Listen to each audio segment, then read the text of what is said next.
काठमांडू नेपाल के हिमालय की गोद में बसा हुआ वो शहर जिसे सिटी ऑफ टेम्पल्स भी कहा जाता है।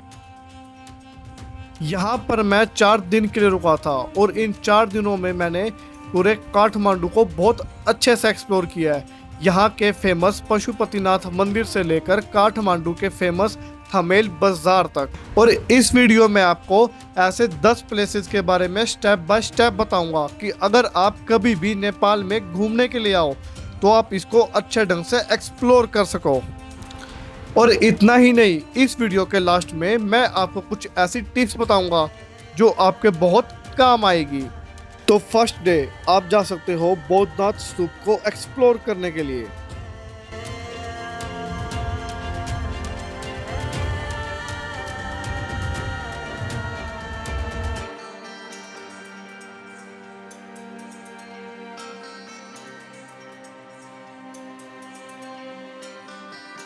अगर आपको लगता है कि शांति सिर्फ एक शब्द है तो बौद्धनाथ आपको गलत साबित कर देगा, क्योंकि यहाँ की हवा में ही एक अलग ही सुकून है। काठमांडू शोर के बीच यह वो जगह है जहाँ पर वक्त थम सा जाता है और इसे दुनिया का सबसे बड़ा गोलाकार स्तूप माना जाता है, जो सिर्फ एक इमारत ही नहीं बल्कि एक आस्था का प्रतीक है। कहते हैं इसका निर्माण 5वीं सदी में हुआ था, लेकिन क्या आप जानते हो कि 1500 सालों से यह स्तूप सिर्फ एक धार्मिक स्थल नहीं है बल्कि एक ऐतिहासिक व्यापारिक केंद्र भी था। सदियों पहले तिब्बत और नेपाल के बीच यह एक प्राचीन व्यापारिक मार्ग था जो आगे भारत तक जाता था। साल 1959 में जब चीन ने तिब्बत पर कब्जा कर लिया तो हजारों की संख्या में तिब्बती शरणार्थी यहाँ पर आकर बस गए और देखते ही देखते बौद्धनाथ के आसपास 29 से भी ज्यादा मठ बन गए और आज यह पूरी दुनिया में तिब्बती बौद्ध धर्म का सबसे बड़ा मुख्य केंद्र माना जाता है। इसके ऐतिहासिक महत्व को देखते हुए यूनेस्को वर्ल्ड हेरिटेज साइट्स ने 1977 में इसे शामिल कर लिया। इसके टिकट का प्राइस है इंडिया के लिए 100 नेपाली रुपीज और फॉरेनर्स के लिए 400 नेपाली रुपीज। तो अगर आप कभी भी नेपाल जाओ तो ऐसे सुकून भरी जगह और ऐतिहासिक जगह पर जाना मत भूलना। और इतना ही नहीं, बौद्धनाथ स्तूप के चारों तरफ बहुत सारी मार्केट है जहां पर आप अपने घर के लिए शॉपिंग भी कर सकते हो और वहां का लोकल फूड भी ट्राई कर सकते हो, जैसे कि मैंने ट्राई किया था यहाँ पर ये चीज। और यार इसका टेस्ट होना सच में बहुत ज्यादा अमेजिंग है। अगर आप कभी भी यहाँ पर आते हो ना तो यहाँ के लोकल फूड्स का खाना जरूर ट्राई करना। और यार बौद्धनाथ स्तूप को एक्सप्लोर करने के बाद मैं चला गया था अपने नेक्स्ट लोकेशन पर, जो कि वहां से सिर्फ 200 मीटर की दूरी पर था। और नेक्स्ट लोकेशन है हमारी सचेन मोनेस्ट्री और इसे यहाँ पर सचेन गुम्पा भी कहते हैं। क्या आपको पता है कि यह मोनेस्ट्री तिब्बती बौद्ध धर्म के शाक्य परंपरा से जुड़ी हुई है। शाक्य परंपरा सदियों साल पुरानी है और यह तिब्बत के प्रमुख मठों में से एक मानी जाती है। और यार ये बाहर से देखने में जितना खूबसूरत है ना, अंदर से उससे भी ज्यादा खूबसूरत है। और यार जब आप इस मोनेस्ट्री के अंदर जाते हो ना तो आपको ना अंदर का माहौल ना बहुत ही शांत और सात्विक सा लगेगा, क्योंकि यहाँ पर हर रोज पूजा अर्चना, मंत्रों का जाप और ध्यान साधना की जाती है। और इसके साथ साथ ना वहाँ पर बच्चों को बौद्ध धर्म के बारे में पढ़ाया जाता है। और यार जो मेरे सामने आप ये बड़ी सी बिल्डिंग देख रहे हो ना, यहाँ पर बच्चों की क्लासेस लग रही थी। और इस बिल्डिंग के बैक साइड एक और बिल्डिंग थी जहाँ पर बौद्ध भिक्षुक अपना मंत्रों का उच्चारण कर रहे थे।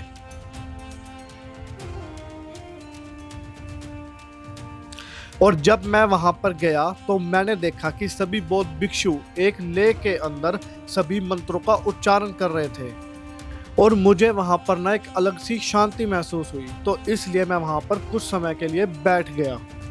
यार वहां पर बैठने के बाद ना मुझे ऐसा महसूस हो रहा था कि दुनिया का जो शोर शराबा है ना वो कहीं दूर रह गया है। और यार इस बिल्डिंग के अलावा ना यहाँ पर 2-3 और बिल्डिंग्स थी जहाँ पर बैठकर आप शांत मन से मेडिटेशन कर सकते हो। तो अगर आपको लगता है कि ना कि आपको काठमांडू के शोर शराबे से कहीं थोड़ा दूर जाना है तो आप यहाँ पर जरूर आ सकते हो। और नेक्स्ट लोकेशन है हमारी पशुपतिनाथ मंदिर। दोपहर के 5 बजे मैं पहुंच गया था पशुपतिनाथ मंदिर और यहाँ पर पहुंचने का मेरा कई सालों से बहुत ज़्यादा मन था, क्योंकि मैंने इंडिया के अंदर 12 में से 4 ज्योतिर्लिंग को कवर किया है। तो मेरा बहुत मन था कि ज़िंदगी में एक बार तो कभी ना कभी मैं पशुपतिनाथ मंदिर ज़रूर जाऊं। और यहाँ पर पहुँचने के बाद जब मैंने पशुपतिनाथ मंदिर का जो दर्शन किए ना, मैं आपको बता भी नहीं सकता कि मुझे कितना ज़्यादा अच्छा लग रहा था। और ऐसा लग रहा था कि जैसे कोई मेरी विश लिस्ट है ना, तो उसमें से एक विश लिस्ट मेरी पूरी होगी। और अंदर से ना पशुपतिनाथ मंदिर का आर्किटेक्चर बहुत ही सुंदर था और अंदर से काफ़ी बड़ा था। तो अगर आप कभी भी पशुपतिनाथ मंदिर आओ तो यहाँ पर आपको कम से कम 1 से 1.5 घंटा आराम से लग जाएगा पूरा एक्सप्लोर करने के लिए। और पशुपतिनाथ मंदिर के बैक साइड बागमती नदी के किनारे वहाँ पर एक शमशान घाट भी है, जहाँ पर आसपास के लोग वहाँ पर अग्नि देने के लिए आते हैं। और उसी के सामने शाम को 7 बजे होती है पशुपतिनाथ जी की आरती। और इस आरती को देखने के लिए ना बहुत ज़्यादा भीड़ होती है और ख़ासकर वहाँ पर फॉरेनर्स लोग भी बहुत ज़्यादा होते हैं। तो अगर आरती अटेंड करनी है ना, तो आप यहाँ पर कम से कम आधा घंटा पहले आकर बैठ जाओ। और इस आरती की वाइब्स ना आपको कुछ ऐसा लगेगा जैसे कि आप गंगा आरती अटेंड कर रहे हो। और यार इन सब प्लेसेस के नेम और लोकेशंस मैं आपको अपनी YouTube वीडियो के डिस्क्रिप्शन में दे दूंगा, ताकि अगर आप कभी भी काठमांडू जाओ तो आपको इजीली वो सब कुछ मिल जाए। तो नेक्स्ट डे आप मॉर्निंग में जा सकते हो काठमांडू दरबार स्क्वायर। काठमांडू दरबार स्क्वायर नेपाल के सबसे पुराने और ऐतिहासिक शहरों में से एक है। इसका निर्माण 4th से 8th सेंचुरी के बीच लिच्छवी वंश में हुआ था और बाद में इसका पूर्ण निर्माण मल्ला राजवंश के राजाओं ने करवाया और उन्होंने कई साल तक यहाँ पर राज किया। और यह पूरा एरिया सदियों से ही शाही परिवार का घर रही है। और जब मैं यहाँ पर पहुंचा ना, तो मुझे ऐसा लग रहा था कि मैं किसी और समय के युग में कदम रख रहा हूँ। और यहाँ पर 50 से भी ज़्यादा मंदिर और पुराने महल हैं और वहाँ का हर एक पत्थर और मंदिर, मतलब मुझे ऐसा लग रहा था कि जैसे वो अपनी कहानी सुनाना चाहता है। और काठमांडू दरबार स्क्वायर के अंदर ना बहुत सारी मार्केट भी है, जहाँ से आप अपने घर के लिए शॉपिंग भी कर सकते हो। और 1979 में इसे यूनेस्को वर्ल्ड हेरिटेज साइट में शामिल कर लिया।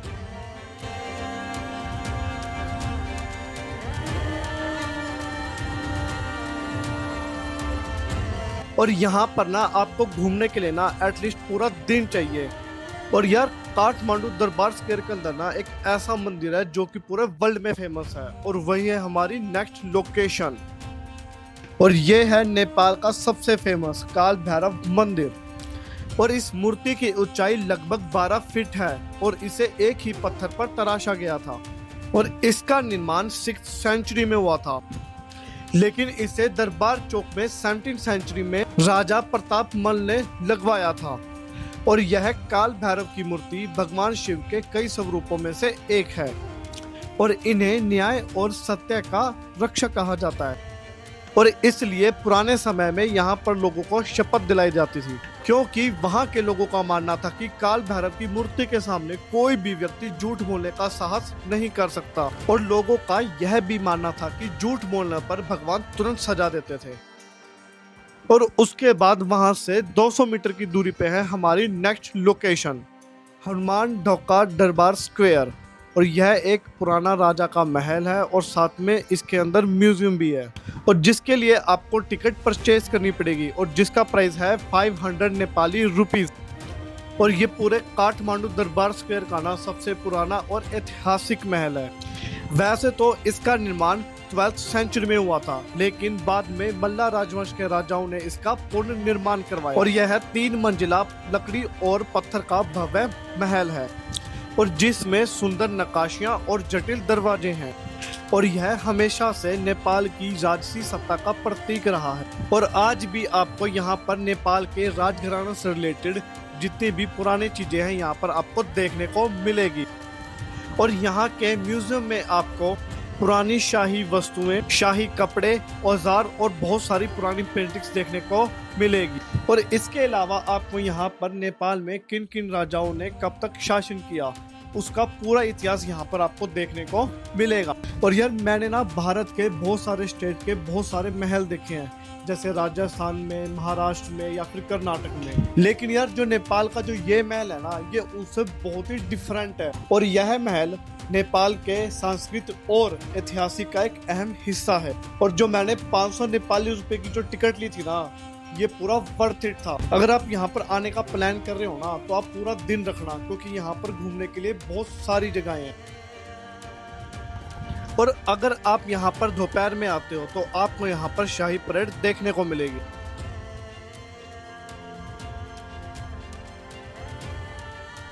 और नेक्स्ट डे आप मॉर्निंग में सुबह सुबह चले जाओ स्वयंभू महाचैत्य। और यह मंदिर काठमांडू की एक पहाड़ी पर बसा हुआ है, जिसकी जमीन से हाइट है 77 मीटर। और यहाँ पर चढ़ने के लिए आपको 365 सीढ़ियाँ चढ़नी पड़ती है, जो कि साल के हर एक दिन को रिप्रेजेंट करता है। और जैसे जैसे आप सीढ़ियों से ऊपर चढ़ते जाओगे ना, वैसे वैसे आपको चारों तरफ काठमांडू सिटी का पूरा व्यू दिखाई देगा।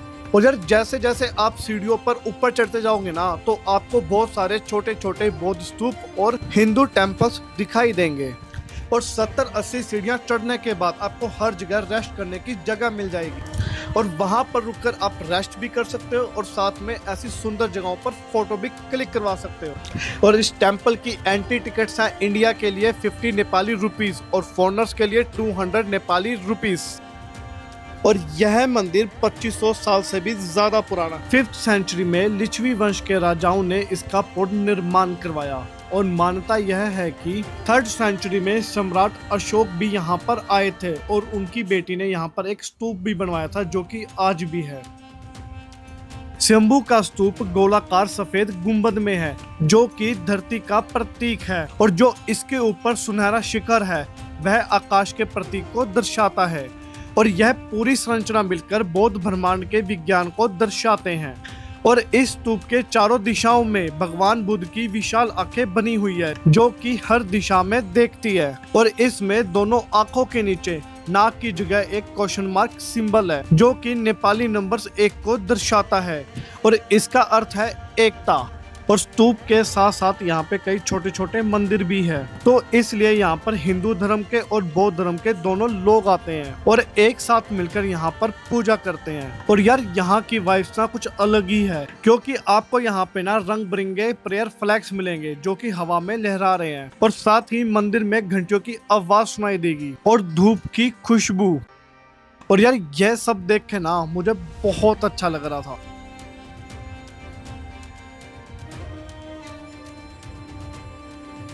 और यार सुबह के वक्त ना यहाँ का नज़ारा कुछ अलग ही लगता है। और ऊपर से ना काठमांडू का जो ये व्यू दिखता है यार, इसकी तो बात ही अलग है। और यार यहाँ पर काफी टाइम बिताने के बाद मैं चला गया था ऐसी जगह पर जहाँ पर बौद्ध भिक्षुक बैठकर ध्यान करते हैं। और यार ये जगह ना अंदर से बहुत ज्यादा अच्छी थी। और यहाँ पर आपको बुद्ध के साथ साथ तिब्बत और नेपाल के बौद्ध धर्म के गुरु की फोटो आपको यहाँ पर दिखाई देगी। और इस जगह पर ना इतनी ज्यादा शांति थी ना कि कुछ पल के लिए मैं वहां पर बैठ गया। और वहां पर मैंने बंदरों को देखकर ये समझ में आया कि क्यों इस जगह को मंकी टेम्पल कहते हैं, क्योंकि यहाँ पर आपको हर जगह मंकी ही दिखाई देंगे। और इस स्तूप के बीच चारों तरफ बहुत सारी छोटी छोटी दुकानें थी, जहाँ पर आप अपने फ्रेंड्स और फैमिली के लिए गिफ्ट ले सकते हो। और यार ये जगह ना मुझे काठमांडू में सबसे ज्यादा अच्छी लगी, क्योंकि ये पूरे काठमांडू में सबसे ऊंचाई पर है। और हमारे हिंदू धर्म में ना जिस विधि विधान से पूजा की जाती है ना, उसी तरह यहाँ पर भी ऐसी पूजा की जाती है। और यार इस जगह को ना पूरी तरह से एक्सप्लोर करने के लिए कम से कम आपको 4 से 5 घंटे चाहिए। और उसके बाद आप चले जाना अपनी नेक्स्ट लोकेशन पर, जो कि इसके बैक साइड में है। और हमारी नेक्स्ट लोकेशन है स्वयंभू बौद्ध पार्क। यहाँ पर भगवान बुद्ध की सबसे बड़ी मूर्ति है। और इस पार्क को बौद्ध धर्म के प्रचार और शांति के संदेश को पूरी दुनिया में फैलाने के लिए बनाया गया है। और पूरी दुनिया से बौद्ध धर्म के भिक्षुक यहाँ पर ध्यान करने के लिए आते हैं। तो अगर आप स्वयंभू महाचैत्य घूमने के लिए आ रहे हो तो इस जगह को मिस मत करना। और इसके बाद दोपहर में 3 बजे मैं चला गया था पाटन दरबार स्क्वायर, जो कि काठमांडू के पास पाटन शहर में स्थित है। यह लगभग काठमांडू दरबार स्क्वायर जैसा ही है, लेकिन उससे काफी छोटा है। और यह भी यूनेस्को वर्ल्ड हेरिटेज साइट्स के अंदर शामिल है। और यहाँ पर आपको बौद्ध और हिंदू दोनों धर्मों की संस्कृति और वास्तुकला देखने को मिलेगी। और यहाँ पर आपको ना काठमांडू दरबार स्क्वायर से ना काफी कम भीड़ देखने को मिलेगी, क्योंकि यह काफी शांत एरिया है। और हमारी लास्ट लोकेशन है थमेल मार्केट।